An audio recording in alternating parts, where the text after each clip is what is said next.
Ne vous troublez jamais de vos misères. Tenez-vous à la vue de ces misères, dans l'humiliation et la bassesse devant Dieu, si cela vous est donné d'en haut, et soyez dans une grande paix. Opposez à toute misère, quelle qu'elle soit, la douceur, la paix, la suavité et la modération intérieure devant Dieu, vous abandonnant simplement entre ses mains, pour qu'il fasse de vous et en vous ce que bon lieu semblera.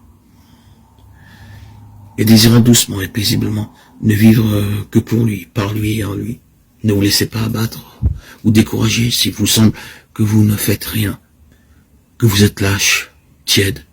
Si vous voyez que vous êtes encore sujet à des affections naturelles, à des pensées d'amour-propre, à des tristesses, tâchez tout simplement d'oublier toutes ces choses et tournez votre esprit vers Dieu, en vous tenant devant lui dans un désir paisible et continuel, qu'il fasse de vous et en vous son très saint bon plaisir. Ne cherchez qu'à vous oublier et à marcher devant lui, au milieu de votre pauvreté, sans jamais vous regarder vous-même. Tant que vous vous inquiéterez de ces mouvements de la nature, vous serez occupé de vous-même, et tant que vous serez occupé de vous-même, vous ne ferez pas beaucoup de chemin dans la perfection. Ces mouvements ne cesseront que lorsque vous les mépriserez et les oublierez. D'ailleurs, ils ne sont d'aucune importance ni d'aucune conséquence. Moquez-vous-en et ne voyez que Dieu, et cela par la pure et simple foi. Oubliez toujours le passé, et ne vous inquiétez jamais de vos chutes, si nombreuses qu'elles soient. Toutes les fois que vous vous relèverez, il n'arrivera pas de mal. Tandis qu'il en arriverait beaucoup si vous vous découragiez ou si vous affligiez trop pour cela.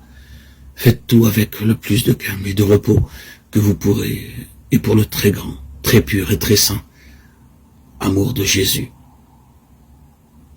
Un des plus grands empêchements que l'on rencontre dans la voie de la perfection est ce désir empressé et inquiet d'avancer, de posséder les vertus que l'on sent bien ne pas avoir. Le vrai moyen, au contraire, d'avancer solidement et à grands pas, c'est de patienter, de calmer et d'apaiser ses inquiétudes.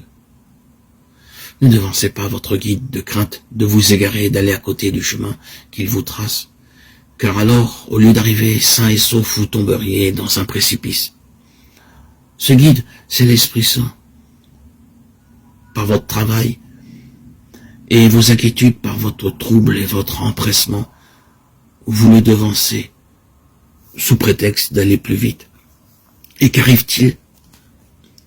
Vous allez à côté du chemin, où le terrain est plus dur, plus raboteux, et loin d'avancer, vous reculez. Vous perdez votre temps.